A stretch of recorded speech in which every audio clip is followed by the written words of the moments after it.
Sveiki visi, mano vardas Vilma ir šiandien aš sveikinuosi iš Mažeikių su jumis. Šiandienos temą noriu pakalbėti apie pasirinkimus. Vėliau pakalbėsiu, kodėl aš esu Mažeikiuose, kodėl mano pasirinkimas buvo čia būti, šitame mieste. Kai mes atsikeliam iš ryto, mes iš karto darom pasirinkimus įvairiausius. Ar mes keliamės 8 valandą, ar mes 6, ar dar mėgstam pamiegoti. Tai čia ir yra mūsų pasirinkimas. Man patinka atsikelti anksčiau, nes aš iš tikrųjų esu vyturys, nes žmonės yra skirstomi. Yra vyturiai ir pelėdos, kurie mėgsta pavakaruoti, o aš keliuosi anksti. Bet būna tokių dienų, kad ir aš migtelėjau rytais. Bet man tada labai pasidaro gaila laiko, tos dienos, labai sutrumpėja diena.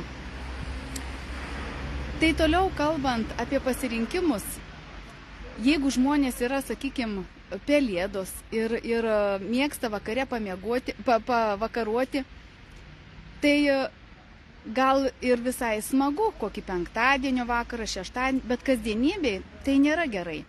Nes žinot, kad geriausias miegas yra produktyviausias iki 12, tai yra iki 24 valandos vakaro, nakties. Na, bet šiandien aš daugiau noriu pakalbėti ne apie miegą, o apie pasirinkimus. Na ir toliau taip per dieną mes turim pilną pasirinkimų. Atsikeliam, ar mums daryti mankštą, ar nedaryti, tai yra mūsų pasirinkimas.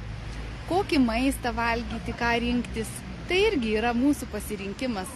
Ar kažką sveikesnio, ar bet ką, kas papuola. Kažkur važiuoti, keliauti, eiti ar neiti, tai irgi mūsų pasirinkimas. Na ir noriu paaiškinti, kodėl aš esu Mažeikiuose. Todėl, kad buvo šiandien mano toks pasirinkimas. Nes čia vyko mokymai. Čia vyksta nuostabus mokymai. Vertė jų yra ne iš pasakyto kaip čia, kokybės, gerumo.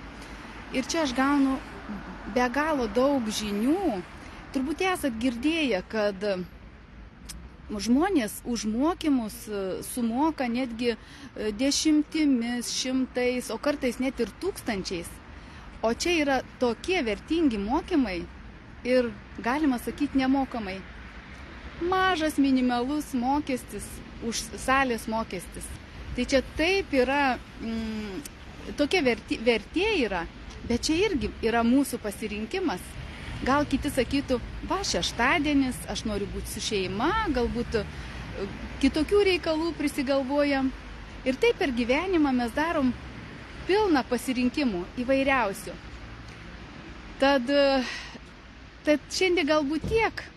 Ir dabar va, mano pasirinkimas eiti su šitą nuostabią bendruomenę papietauti. Ir keliaujam, truputį parodysiu gal jum ir Mažeikius, ir keliaujam į kavinę Rosso. Ten toliau pratęsim diskusiją apie pasirinkimus ir ne tik. Parašykit komentarę, ar jūs pagalvojate apie tai, ar susimastot, ar jūs renkatės savo gyvenime, kokius darot pasirinkimus. Tiesa, dar noriu pasakyti ir dar vieną savo pasirinkimą. Kodėl aš esu Neolife kompanijoje su šita bendruomenė? Tai buvo mano vienas iš pasirinkimų.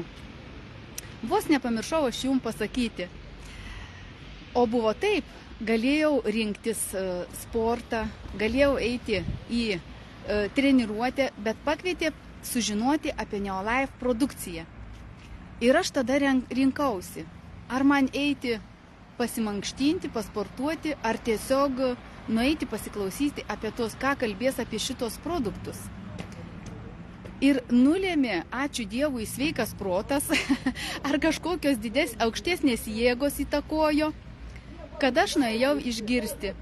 Mano draugė, kuri mane pakvietė, sako, na, tu kaip nori, o aš tai eisiu.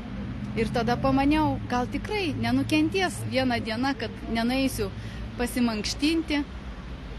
o nueisiu pasiklausyti, ką kalba apie šitą produkciją. Truputį daugiau sužinosiu ir praplėsiu akiratį, galbūt man jų ir nereikia, bet va toks paskatino mano žingeidumas. Ir žinot, aš šiai dienai esu labai dėkinga savo ir tam savo pasirinkimui. Dėkoju kiekvieną dieną aukštesnėm jėgom, kurios nulėmė mano šitą pasirinkimą. Tad linkiu visiems teisingų pasirinkimų, gražaus šeštadienio. Jeigu jums patiko mano žinutė šios dienos, pasidalinkit su savo draugais. Na, o jeigu jūs nepatingėsit, parašykit komentarę apie savo pasirinkimus, kaip jūs mastot. Tai iki rytojaus ir visiems gero šeštadienio. Ate.